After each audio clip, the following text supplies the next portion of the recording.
fulfilled. Once you are there, you'll never want to leave. Hello, how are you? I'm fine, thank you. Thank you. Hello. Welcome back on Queen Recensioni Fan, Rudi, okay? The most followed page by Italian Queen fans, okay? And not only. Happy to have you here for the first time, first. I recently noticed the interest towards your book, Growing Up Worldwide. And I feel honored and proud to have been the first one in Italy having the chance to interview you about it. It's an honor for me. Okay. Yes. I'm very happy, also Rudi, Italian fans are following you, growing number. First of all, I ask you if you want to tell us something about your book, some news, and if you could give us some previews only for Queen Recensioni Fan followers about Queen Untold Stories Part 2, because the Part 1 was a great success. And after, we have some questions for you about Queen and the artists. Okay, please, Rudi. Okay. First, I am very happy to be here at Queen Recensioni Fan again. You were the first Italian media person that I visited, and therefore I feel a connection to you and your fans and your followers. Thank you. And always happy to come back. Yeah. So about the book, after I had a phase where I had to worry about visa and corona, etc., and police brutality in USA, and I went back to through the Untold Story program. My mind was again fully with Queen, and therefore, after the Untold Stories, I had a good a new phase of writing the book and writing new chapters. Good. So I can tell you about 2 new chapters that I finished, which I think the Queen fans will love a lot. One is what I call Freddie, Rudi, Ping Pong. Okay. And it describes for various videos, Breakthrough, Scandal, One Vision, Miracle, how Freddie and I were in Garden Lodge in his house, developing the ideas for the videos. Cool, Rudi. I've never told this before. And it came like, and it is one chapter where is, whereas many videos and many video concepts. So it's a very interesting chapter. Right. Sure. That's the one thing. The other thing is based on a photograph, which I will post soon, which will also be in the book. I think some of you know it. It was taken by Peter Freestone. It's a photo where the so-called inner circle is sitting around a table, including me, as a young Rudi.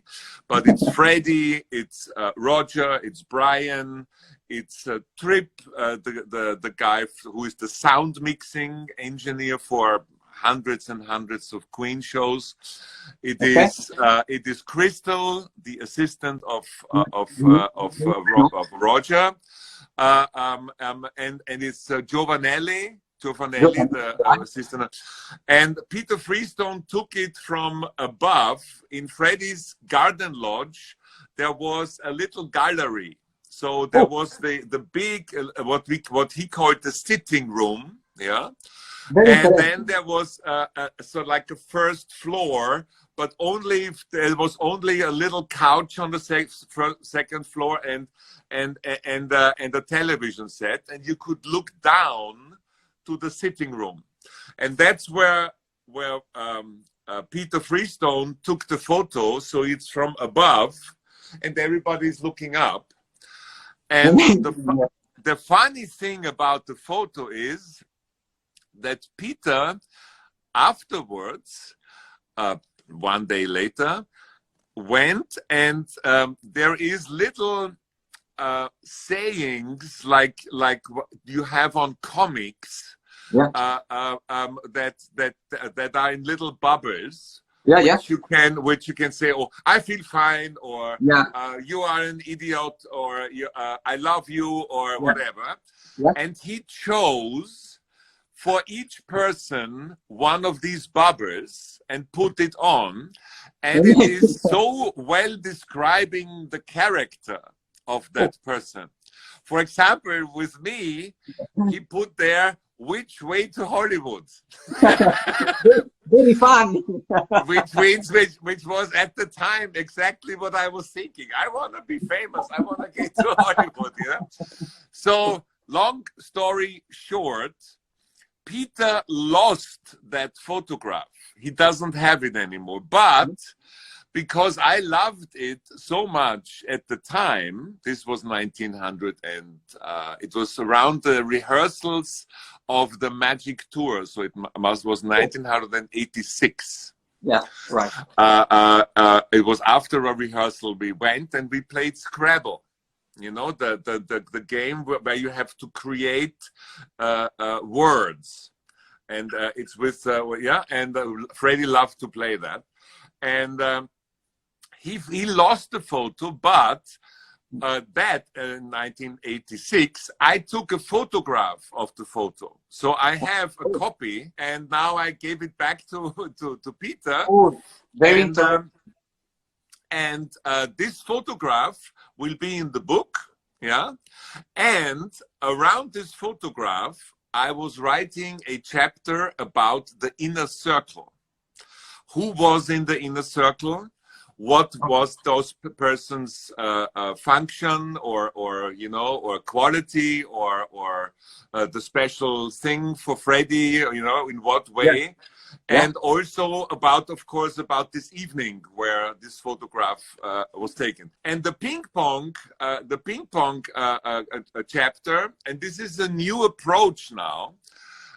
I started with, there is this famous photo where Freddie is explaining something, and young Rudi is in the background. Okay. So the ping pong chapter, I started because I remember, and I'm not going to tell you today, I'm sorry, but it's in the book. I remember what Freddie said to me when this photo was taken. And that's how the ping pong chapter starts, with that situation and with that photo. So this is a new way of, for some of the last chapters, because the book is almost finished, that I'm taking a photograph that will be in the book, which tells a big story to me, and the photograph is the beginning of the chapter's content, of what the chapter is about. So I'm very happy, and I'm planning on the weekend. As you know, on Sunday there is again Rudi Backstage. I will do a Q&A Rudi Backstage this Sunday, so it's only the fans' questions and my answers. Because I got so many questions, also from you, by the way. I collect from my followers. I collect everything. No, but I have this program created, which is called Backstage Plus, which I always do for the YouTube channel, but there's not enough time, so I said, okay, I do a whole hour for a Rudi Backstage, just questions, because to get it on the most prominent time that I have in my platforms, and also because otherwise I cannot answer all. I would have to do so many So I want to answer everything, and this is going to be the Sunday.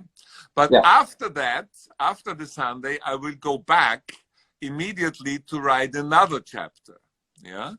So we are very, very close to the finish line with the book now.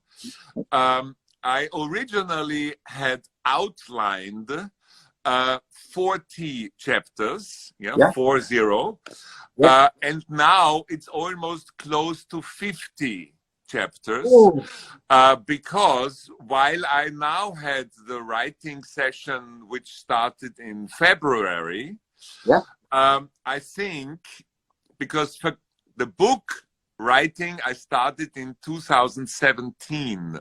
2017 I started. And I had already 25 chapters, but then there was always a new film, a new production in Europe, other things where I had to stop writing and so on. And now, because I was planning this for a finish session in February, I said I go to Miami and I only stop when the book is finished. And then Corona happened, which on top, made me, there was no traveling and nothing. Still is no traveling from America. Now I have written more chapters that I planned, and I had more ideas. And either I will lose some of the early chapters, or the book will be bigger. Oh, bigger. How many pages, more or less, Rudi? 300? No, I cannot tell you today because I'm writing manuscripts, in the computer. I don't know. It depends how big is the letters and how many photographs. What I can tell you is that because I am always thinking like a fan, although I was never a Queen fan before I worked with them, but I'm thinking if I would buy the book of Rudi Dolezal, what would I love to have in it to make it special? Of course, the chapters and the writing. So I have looked around the world and found unpublished photographs of Queen and Freddie. So there will be quite a lot of unpublished photographs. Some of them are from me, but a lot of them are also from other photographers. Cool. And the other thing is that quite a lot of artists, as you know, I have Rudi Art, were sending me art on Freddie, and there will also be the best of the art of pictures and paintings in my book, so to make it a little bit special. Then I will have a complete list of all the Queen productions I did, with a little bit of comments, when it was done, where, and maybe some special things. And so it's going to be, it might be a pretty thick book. I don't know. Will be an amazing book. It's a lot of stuff, a lot of news. You write a new chapter. Amazing, Rudi. Very interesting. Good. Well, we start with the questions. Okay. Get ready. Okay. Okay. Concerning the last wonderful Queen videos you realized, especially in 1981, have you kept any stage costumes, for example, your jacket? Yes, I have all the jackets. Oh, I have kept all the jackets because the jackets at the time were done by my then girlfriend, Eva Tauchen. I was with her for 17 years. We were like married, but we're not married. I was never married in my life yet. Maybe I get married. I don't know.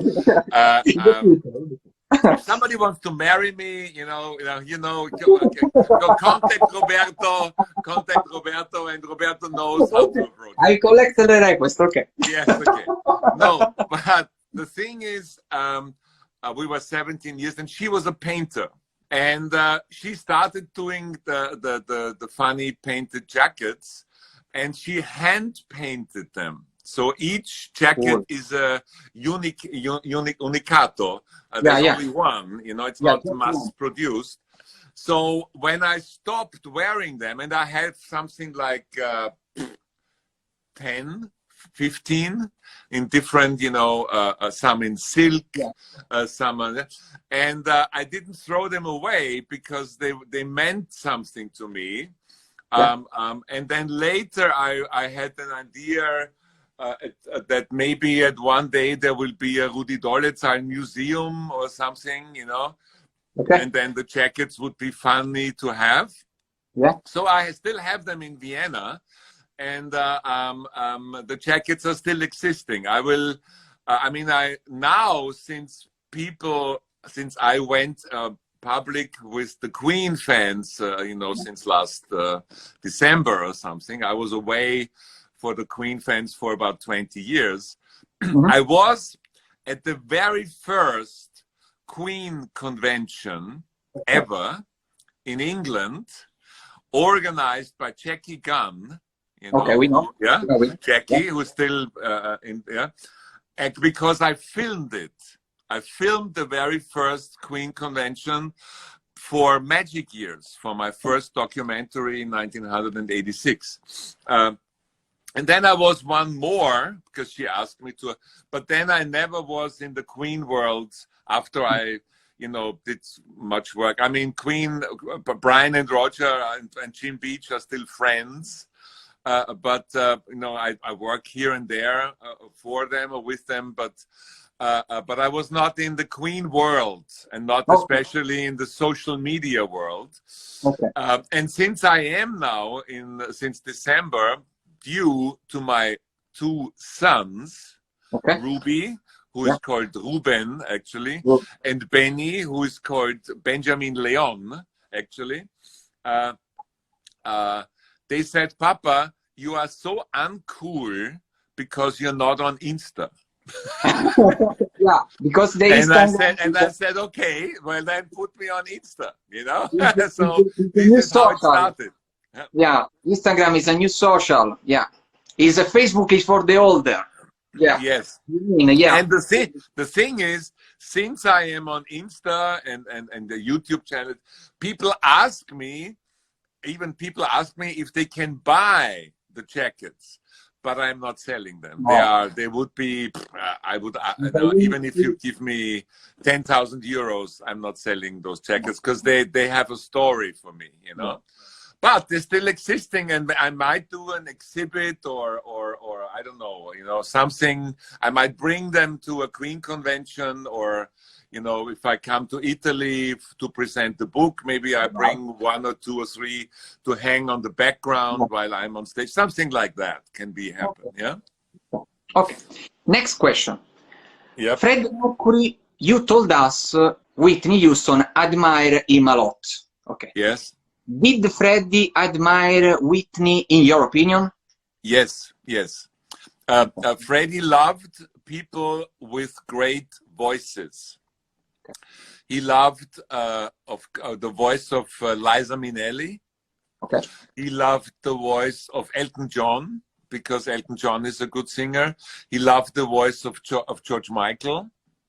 That's why Brian May and Roger Taylor and John Deacon chose most of the artists for the Freddie Mercury tribute concert. A lot of the artists that they chose, Liza Minnelli, George Michael, were people that they knew Freddie liked a lot the voices of those people. So that was one of the criteria, because I was involved in the Freddie Mercury tribute concert. I was co-producer and co-director for the worldwide telecast, as they say, for the worldwide television program. I did for the tribute concert, all the little films that were played in were done by me. And also, when you remember, or when you look at the video, at the DVD or Blu-ray today, or the download, it was my idea to edit for the tribute concert a with film footage. That was my idea. Yes, and I left the space because I was imagining the stadium to sing. Yeah. And it was a big discussion before, because some people said, well, we don't know. I said, they will sing, 100%. And when it happened, I remember I had goosebumps, because the film was coming, and Yeah. it was Ayo, and the whole stadium was saying Ayo, and Freddie was only on the screen. He was in heaven already. He was dead. Yeah. Yeah. So this was my main contribution for the tribute, and I filmed all the rehearsals. The rehearsals. There's still a lot of unreleased footage of the rehearsals of the Freddie Mercury tribute. There's also a big chapter in my book, because the rehearsals for the Freddie Mercury tribute concert, for me, and the concert was great, but for me, the rehearsals were more interesting than the concert, because you had Elton John sitting there, David Bowie sitting next to him, Annie Lennox sitting next to him. They were all there in private, with their jogging outfit and just rehearsing, It was a completely backstage. It was 2 weeks of rehearsals. Go on. Okay, go on. If he was still alive, Freddie Mercury, do you think there's any artist he might admire nowadays? This is a difficult question. Yes, of course, because Freddie was always interested in good music and good singers and good voices. But I am not saying artists, because what I don't like, and I know Freddie really well. I mean, I can, in the book, I can write how he was saying things, because I remember, I still have it in my ear. Yeah. But I, for example, don't like when people say, well, Freddie would have said, who knows? I mean, who are you? Who are we? Who is Rudi Dolezal? Freddie was Freddie. And so I am not naming artists, but I can tell you that I'm absolutely sure that Freddie would still be interested in music, also in modern music, in classical music, but also in up-to-date young artists around the world. And he would have his favorites, but I'm not naming names of the ones I don't know. Okay. That he mentioned to me once or twice that he likes this voice, like he did with the others. Okay. About Whitney Houston. Whitney, a woman as talented as unlucky, talking to her. Have you ever felt she was sad? Or like Freddie did, she has the same courage and willingness to hide her own pain? Well, with Whitney, it was completely different than with Freddie, because Whitney had a drug problem. Whitney had a problem with cocaine, and especially a problem with smoking cocaine, which is similar to crack, but smoking, which makes you super. Anybody who is, I mean, I made documentaries on drugs, so I know.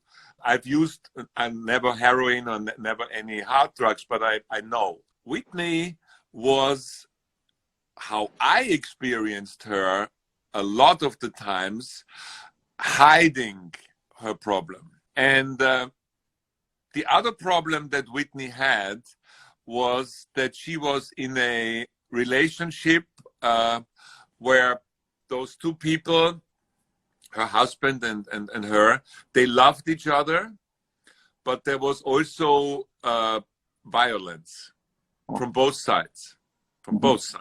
Yeah. I say now, being a wise old man, I'm not white yet, but soon. I still have my hair, but I was thinking of getting bald from a certain 65. Maybe I make a complete different look. So like you, a fresh look, fresh. Yeah. Okay. No, but for the violence, I think now, as a wise man, that the drugs were a reason for getting aggressive. you know, because I mean, everybody knows alcohol and cocaine can lead to being more aggressive than you usually are, and so that was Whitney's problem. Well, fortunately, most of the time I was not aware of it because she didn't show. But in the later years of our working relationship, after '99, when I followed her all around the My Love Is Your Love tour, and we got very close artistically, and she opened up and I could film this wonderful footage. By the way, there is a really, really a great thing happening, two great things with Whitney. Yeah. One is end of June, I don't know the exact date, end of June soon will be a 1-hour documentary nationwide in American television on the channel Lifetime about my work with Whitney, Rudi and Whitney, with a lot of exclusive footage from my archive, and of course excerpts of my, I have to say, famous and awarded film Whitney Close-Up, the documentary that I did. So after the filming of that documentary, I also unfortunately witnessed how the drugs and the violence. I was in her house and I could see things between her and Bobby Brown. So that became more and more sad, you know.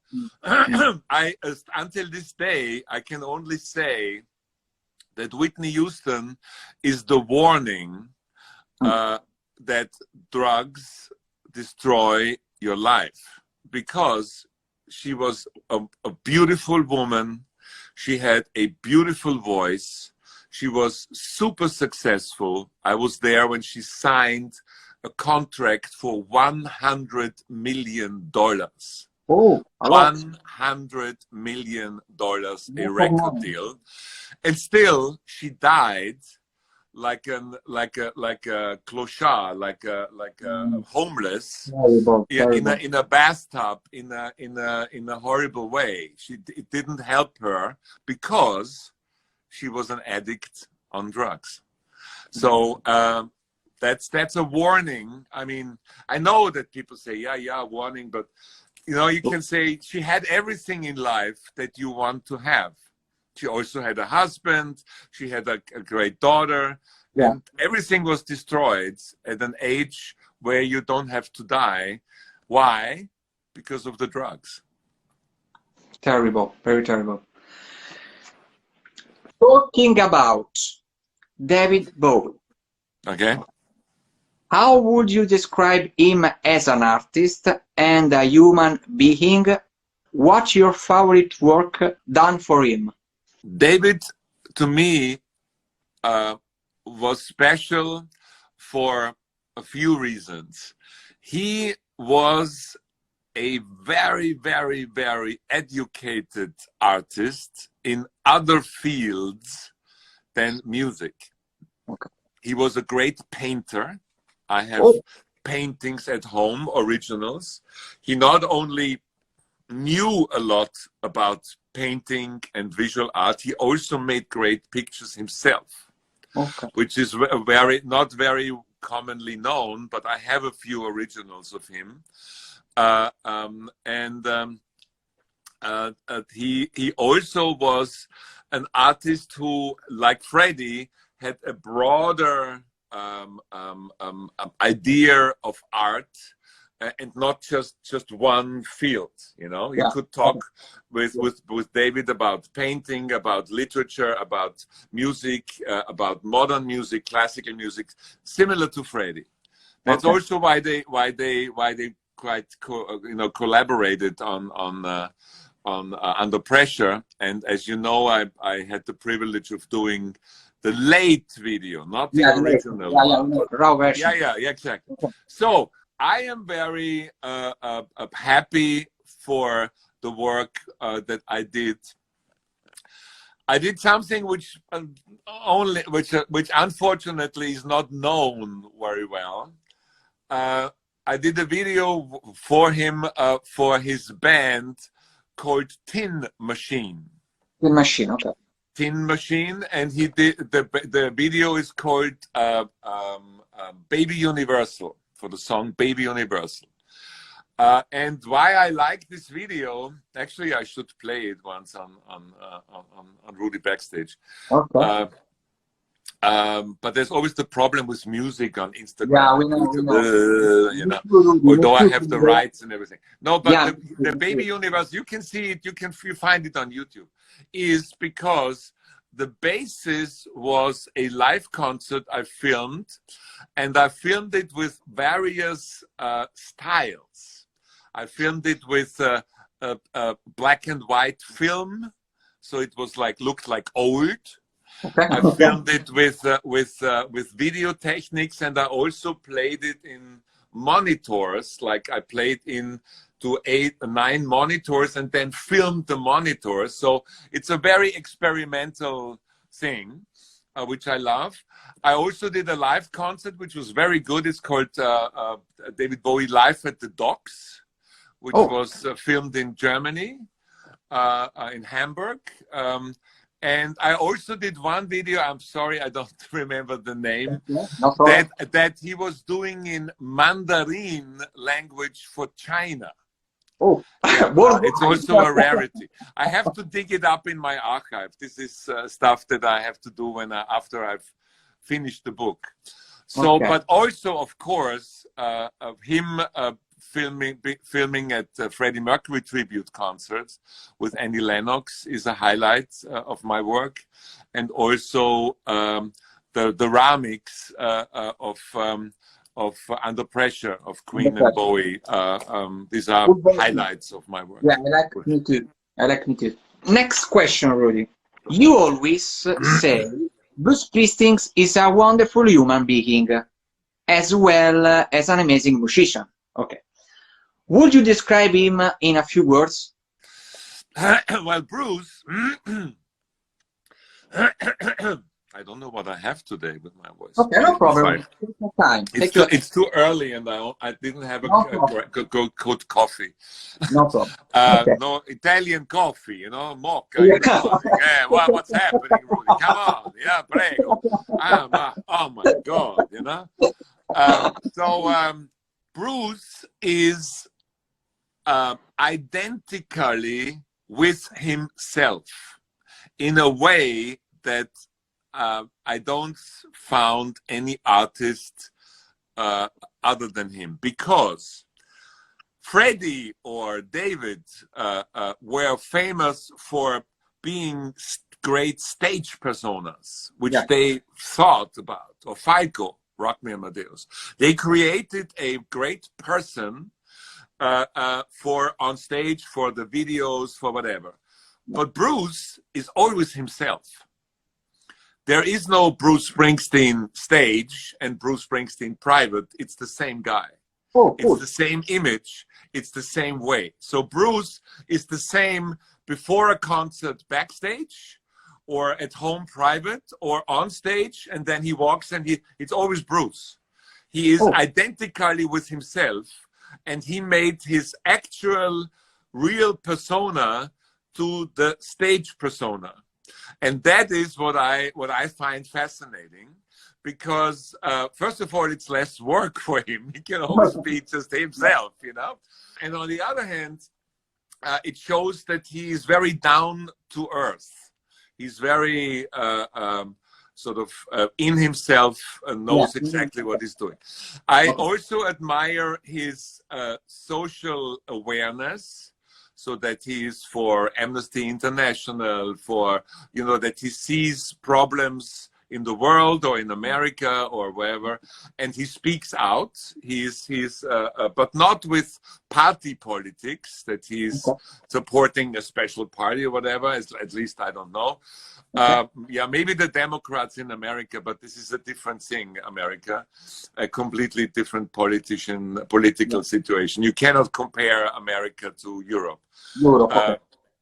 But Bruce is, that's also something that I like a lot. And working with him was very, very easy, because he's one of those superstars who are not divas. He's just very, he says, okay, Rudi, what do you need? Okay, yeah, let's do it. No problem.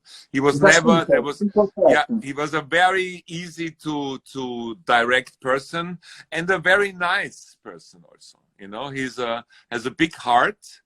And he's a great artist. I mean, the variety of his work is very fascinating. So I'm still in contact, and there could be a phone call tomorrow of Bruce that I do something. Yeah, I mean, you never know. You know, he was very happy with my work, and so was his management always.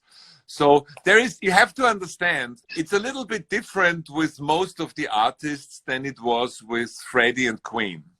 Freddie and Queen was special because for a long time, I was the #1 filmmaker for them, for videos, documentaries, live concerts, anything. Okay. But the usual way, how it goes with big superstars like the Rolling Stones. Keith Richards is still a very good friend. I'm in contact with him and his management almost every month, although we haven't done any work together for quite some time, but we might do again. We're talking about it. But with all the other stars, they call you when they think this is a project for Rudi. Yeah. Only for work. And it doesn't mean that they don't like you when they don't call you. It's just they are more into, now we take this director, and for the next thing we take that director and that director. But Queen and Freddie, that was why it was why I was so sad when Freddie went to heaven. Yeah. It was special because that is very rare, that a band of the magnitude of Queen chooses to work with you for such a long period, almost everything they did. I mean, in this period, David Mallet did a few very, very good videos, but a lot of the videos they chose me to direct, and this, also the documentaries, and also after Freddie's death, etc. So that's a rare thing. The same thing was also with Falco, but Falco, Rock Me Amadeus, he was a good friend of mine. That was a different situation, you know. He was Austrian, I was Austrian. It's like when, you know, when an Italian a superstar would become a worldwide star, and he has worked many, many years with an Italian director, he would probably take if it's possible, the Italian director into the world career. That's what happened with Falco and Rock Me Amadeus, and everything after. But usually it is that you are do something for the Stones, and then you don't hear, you're in contact, but then you don't work for 2, 3, 5 years, and then they call you again, you know? And you have to get used to that. So that's what I mean. So Bruce, I did some great work with him, and it can be next week that he calls again. Okay, cool. How was born your collaboration with Rolling Stones, and how are they in the backstage? You have another hour? Okay, no problem. Ancora. I have no problem. Other than Queen, before I worked with them, I was always a Rolling Stones fan. I loved Keith Richards and his guitar. That was for me the dirty rock and roll that I, as a young boy and fan, loved. In the school, it was always, are you Beatles fan or a Rolling Stones fan? And Beatles were the nice, you know, boys with the good haircut, and Rolling Stones were like the dirty ones with the long hair. And, so I was Rolling Stones. Cut.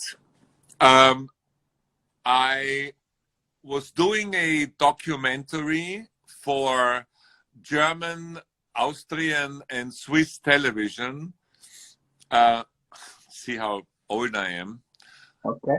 The first 20 years of Rolling Stones. This is 30 years ago. 1982, I think. Okay. Yeah, if I'm not mistaken. Okay. It was primetime television, a very, very big documentary, 120 minutes. And I interviewed for in a period of about 2 years, all members of the Rolling Stones separately. So this is where, no, actually 1979 was the interview with Keith Richards, where which is very famous, like the prostitute interview. He lays on a bed, fully dressed with cowboy boots, Keith, and and says things like, sex and drugs and rock and roll, the Rolling Stones invented all three. Things like that. And I interviewed Mick Jagger and I interviewed Ronnie Wood, and I interviewed Charlie Watts, and I interviewed Bill Wyman, who was the bass player at the time in southern France. He had a house near Cannes in France, and then it was like magic years later. I did a really good job. I interviewed Mick Jagger's father, who was alive at the time, Mick Jagger's brother, who always wanted to become a rock star, but he was only the brother of the famous Mick Jagger. He made records and nobody bought any of it, and so on and so on. And I found archive footage of which was really, really, really special. At the BBC, for example, in London. I was going there for days, and I was in the archive, and I found the very first television appearance of Mick Jagger. Cool. Which was not with a band. It was when he was 7 years old, and his father was on television and had a regular show explaining to young children different sports. So he said, okay, today we are canoeing. Okay. Or today we are rock climbing. And Mick Jagger always was the boy who made it for the boys at home. Oh. So you see Mick Jagger with 7 years old rock climbing, you know what I mean? So this was a sensation. You know, nobody knew it was existing. So when the Rolling Stones then played Vienna, the European tour, it was the Still Life tour, so it must have been 1981. I started 79 for filming the documentary. It was finished 81, and I had only one wish. I wanted that the Rolling Stones are watching my documentary. So with the promoter of the stadium concerts, it was sold out, I don't know, 80,000 people in Vienna. I made a lot of promotion for, it's a little bit, it's the same principle like between Roberto and Rudi, yeah?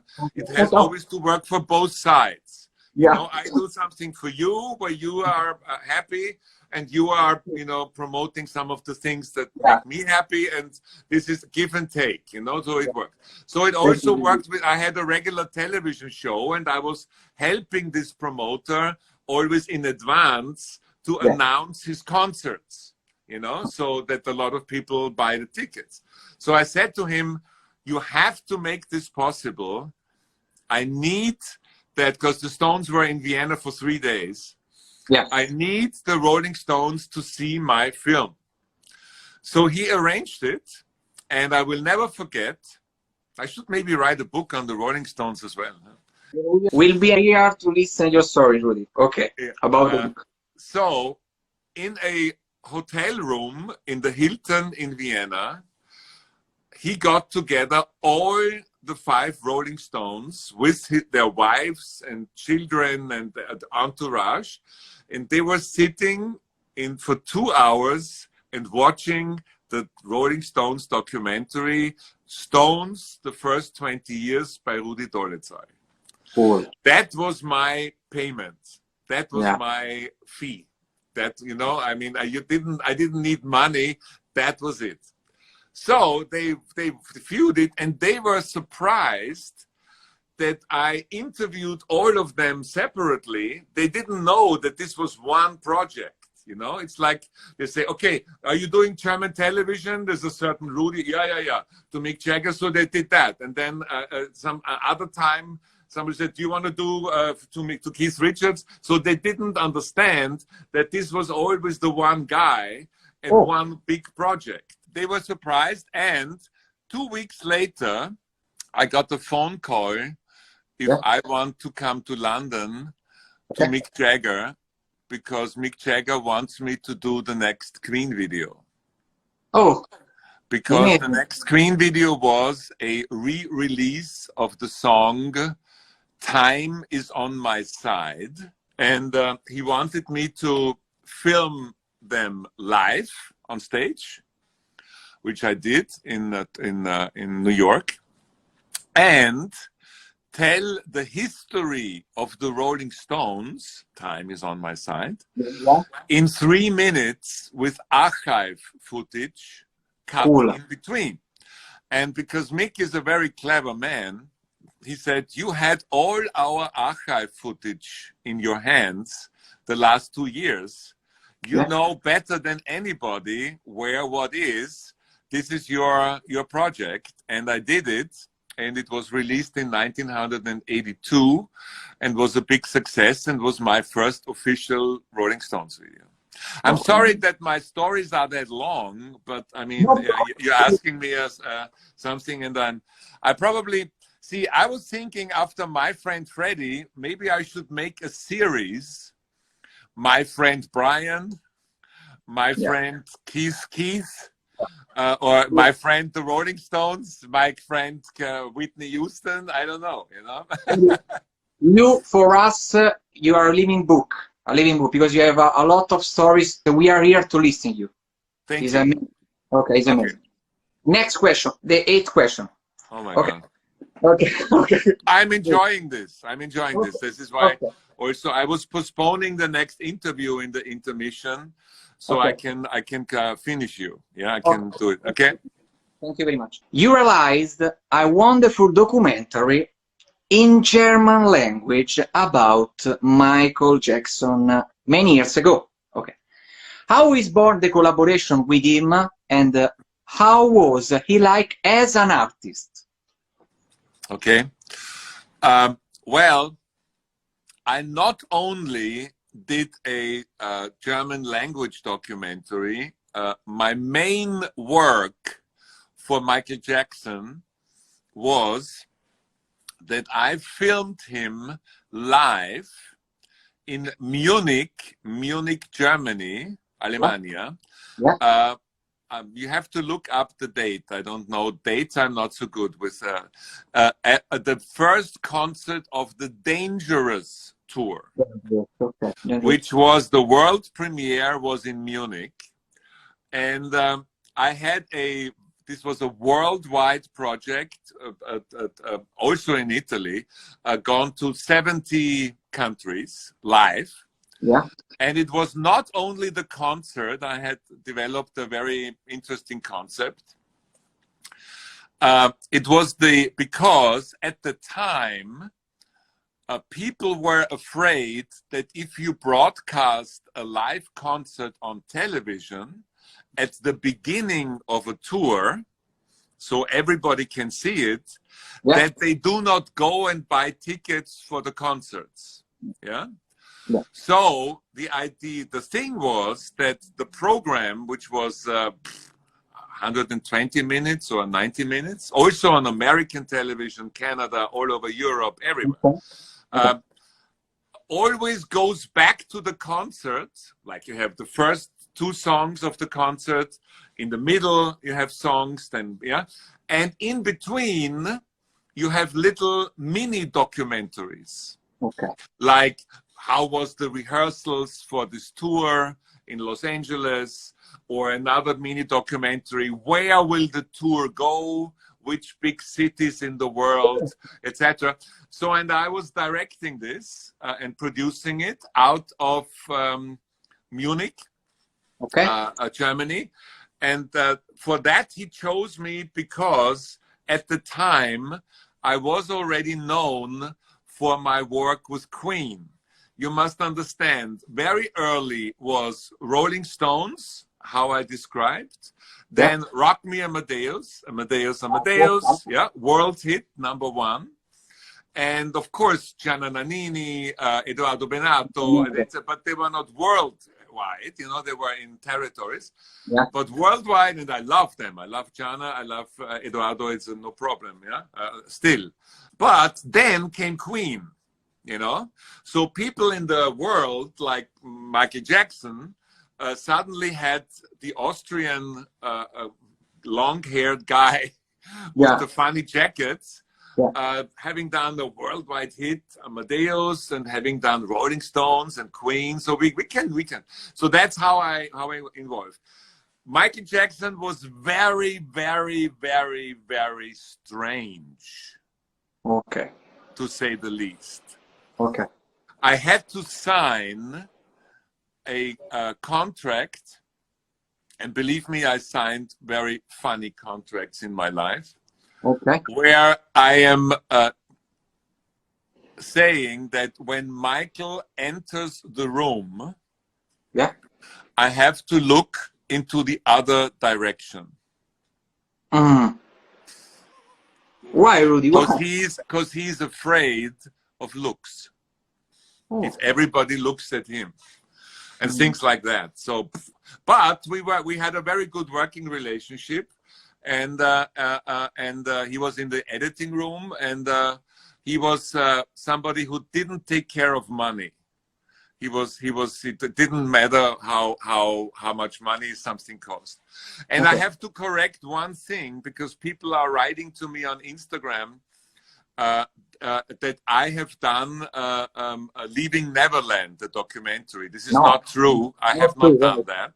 What I have said is that I watched it here in America, and then now with my experiences, I was filming one of those boys when they were still boys, that I am sort of combining things, you know, but I didn't film it. It's not my work. I have so I just wanted to correct it, because people are writing, is it true you wrote this? And I cannot always correct it on Instagram, because I'm getting so many messages now that every now and then I do. But please, also the Italian fans, have understanding. My main work, again, is finishing the book. I used to answer most of the messages, apart from the stupid ones. But I'm now having always a few days where I cannot answer, because I don't have the time. Next question. Okay, next question. Imagine choosing among all videos you realized, is there one in particular you felt so satisfied in that you would have wished taking part on stage starring? Well, I have to tell you that there is a few videos where I made a short appearance. Alfred Hitchcock sometimes was in his movies, and if you didn't know, so there is videos, but not famous ones. It's German videos, Austrian, I think maybe even an Italian, I don't know. But no, well, no. I mean, I can tell you videos that, if you ask me what was your, the videos you liked the most, or what is your favorite video, I would have about 10 that would be in the top 10 list. Amongst them would be I'm Going Slightly Mad with Queen, Rock Me Amadeus with Falco, and others which were, I'm sure, probably Bello Impossibile with Gianna Nannini. Because they were visually very special for the time, but on stage or in, I mean, what I'm going to do soon, after I finish the book, is that I'm planning to go on stage now, telling stories. with music, so like musicians, but also with playing videos on the big screen behind me. So I'm working on a live concert concept that maybe reading the Freddie book. I don't know if it's just Queen or if it's all the artists. There's two ways, but that is going to be Rudi 2021-22. He will probably be on tour. Amazing. Okay, Rudi. The last question. You worked with many fantastic and unforgettable music stars. Could you tell us one adjective for the artist I mentioned? For example, David Bowie. Wow.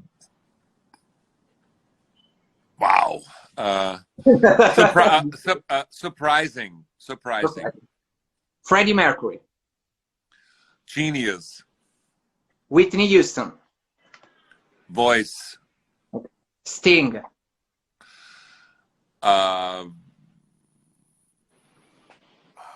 Very socially minded and great musician. Okay. Falco. Best friend and asshole. Okay. Michael Jackson. Strange. Okay. Mick Jagger. Fascinating. Bruce Springsteen. Himself. The last, Tina Turner. Amazing. I mean, Tina Turner is an artist we haven't talked today, but she was one of the first that on stage. I mean, I never realized her age because she was so fit for her age on stage. Yeah. that now when she's really a sort of very, very mature woman, and I hear that she has health problems. So Tina Turner is not well in the moment, as far as I know.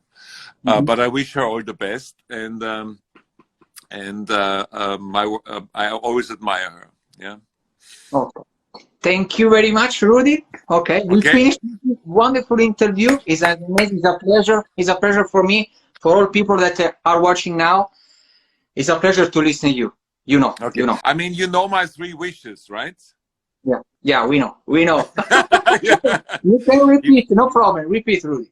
Okay, my 3 wishes always are: if you haven't, please be so kind and pre-order my book, www.myfriendfreddie.com, a signed copy or even a signed and with dedication. Number 2, please, free of charge, doesn't cost anything. Subscribe to my YouTube channel, Rudi Dolezar's Doro TV. It's more and more interesting stuff, like the Australian interview is now new on it. That I was on Australian television nationwide last Sunday. I already watched. It's very interesting. Very interesting. And also never. I mean never. Never. Never ever miss a Sunday Rudi backstage. Thank you. We know, Rudi. We will there. Okay. I know. Backstage. Okay, because we translate instantly where you say in live. I know. Thank you very much for this, and also thank you to the translator, and thank you to also you have connected me with Flora. You know, the person who makes those great cartoons and other artists. I'm very happy that I have a lot of new friends in Italy. Thank you very much. Grazie mille. Bye bye, Rudi. Thank you.